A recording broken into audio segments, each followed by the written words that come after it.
Hello and welcome to our daily bulletin. Up next are the headlines. Party General Secretary Nguyễn Phú Trọng meets voters in Hanoi. Rice exports rake in $1.32 billion in 7 months. Artists show love for Vietnam's sea and islands.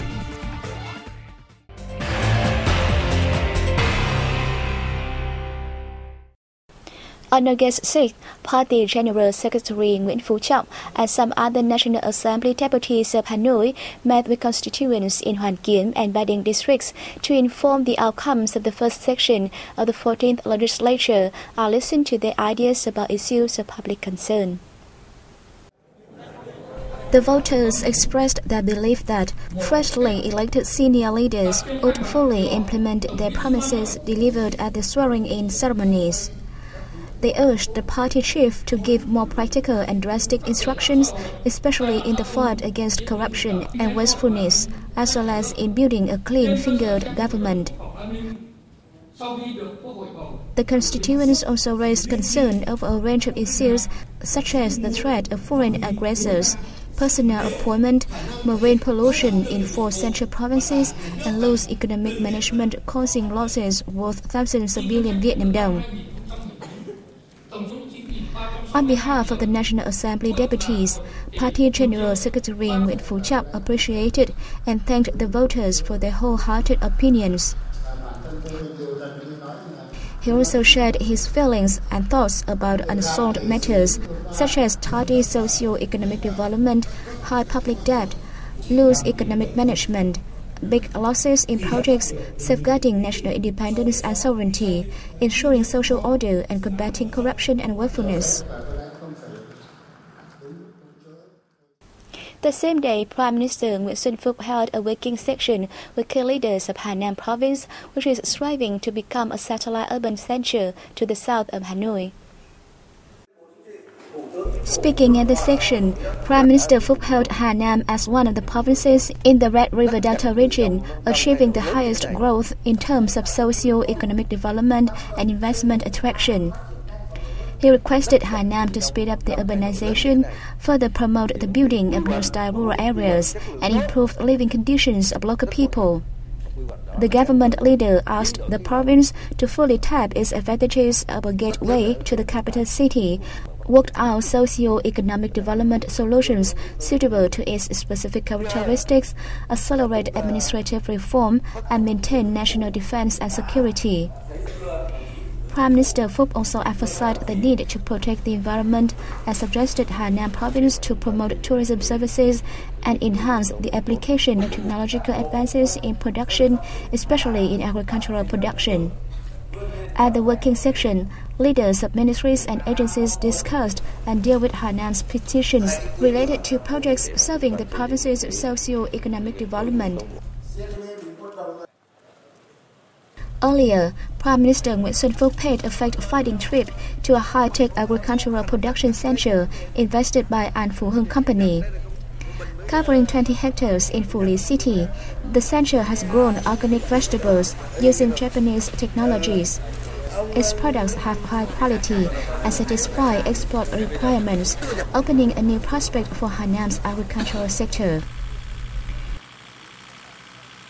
Prime Minister Phúc also inspected the progress of projects to build the second establishments of Bạch Mai and Vietnam-Germany Friendship Hospitals. The government leader requested the Ministry of Health and contractors to speed up the construction of the facilities so as to put into operation as scheduled while ensuring their quality.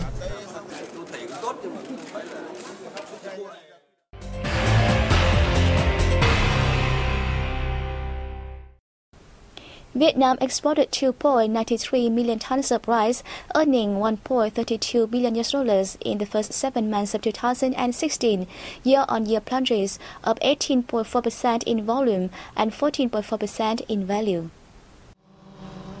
The Ministry of Agriculture and Rural Development said low rice production caused by drought and saline intrusion in the Mekong Delta region led to the fall in exports.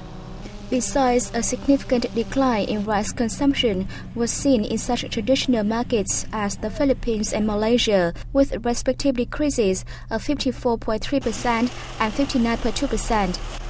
China remained the largest importer of Vietnamese rice, accounting for 35% of the market share. Indonesia was second, with 11.6%. The country's rice export is estimated to drop to 5.65 million tons in 2016, down 14% against the previous year and 800,000 tons lower than initial forecasts.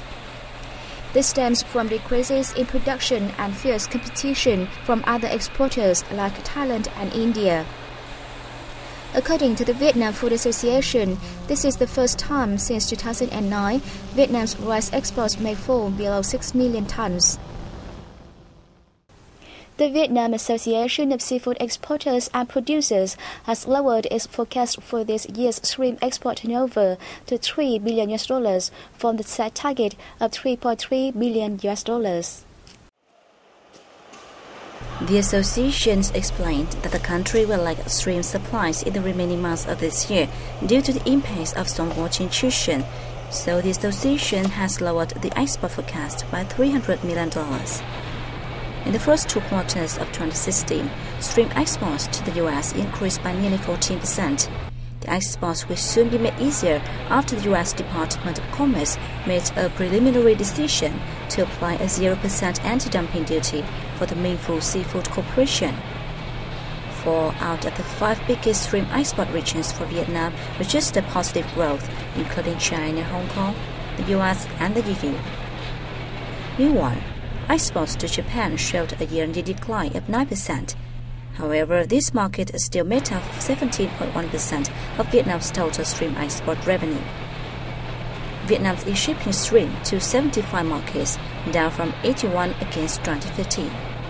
The seafood sector raked in $3.15 billion from exports in the first 6 months of 2016, a year-on-year rise of 4%. Shrimp exports made up $1.4 billion, up nearly 5% against the same period last year. By the end of May, non-performing loans had accounted for 2.78% of the entire banking system's total outstanding loans. The figure remained under the 3% threshold targeted by the government. The State Bank of Vietnam has announced that it would still consider the handling of bad debts a top priority during the last few months of the year. The central bank instructed commercial banks whose non-performing loans were more than 3% to report measures to resolve the bad debts issued to the central bank. The announcement came after financial statements released by some large commercial banks showed that bad debts increased in the first half of the year. Notably, bad debts skyrocketed at Exim Bank, surging sharply from 1.86% at the end of last year to 5.3% by the end of June. Exim Bank's total bad debts now amounted to 4.285 trillion Vietnam dong, equivalent to $191.3 million. The Bank for Investment and Development of Vietnam, the country's largest commercial bank in terms of assets, also reported that its bad debts increased from roughly 1.6% at the end of last year to 2% by the end of June. The increasing bad debts in the first half were worth more than 3 trillion Vietnam dong, bringing the bank's total bad debts to reach 13.183 trillion Vietnam dong. Sacombank's bad debts by the end of June also increased to 2.85% from 1.85% at the end of last year.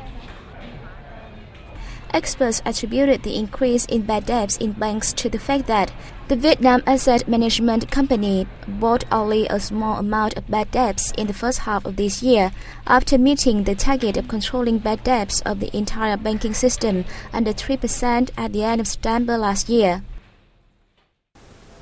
The General Department of Customs announced that a draft scheme to implement the National Single Window Mechanism for 2016-2020 has been completed.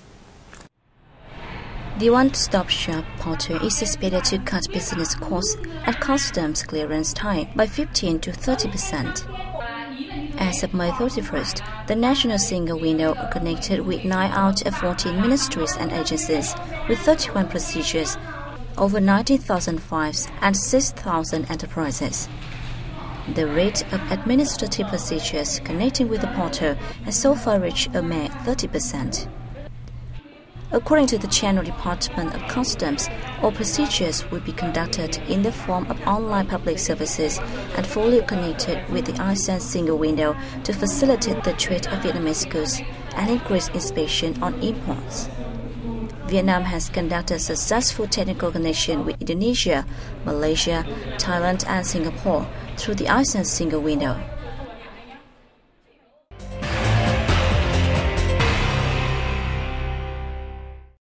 Three Vietnamese dishes were listed among the world's top 100 famous foods by the World Records Union. Let's take a look.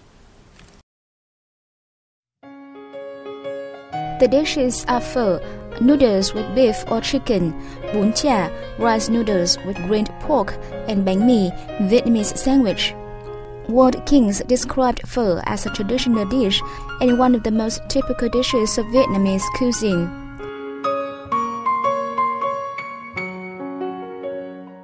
Bún chả was described as a specialty of Hanoi. It is a perfect combination of grilled pork, salad, and sweet and sour sauces.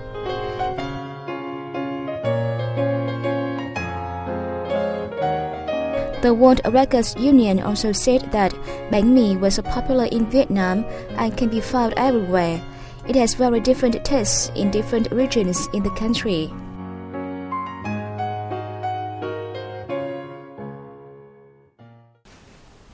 Every Vietnamese person has their own way to express their love for the nation, as well as their concerns over sea and island issues. For many singers, they have chosen the way of singing songs that praise the country's beauty and people's patriotism. More than 200 artists have joined in a music project to sing the song Vietnam quê hương tôi, Vietnam my homeland, to show their love for the country as well as its sea and islands.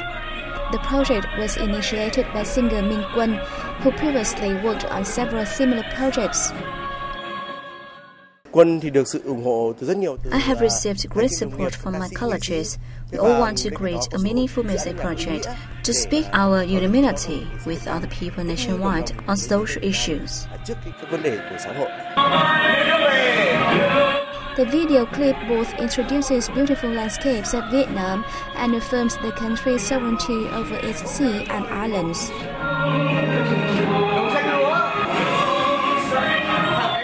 As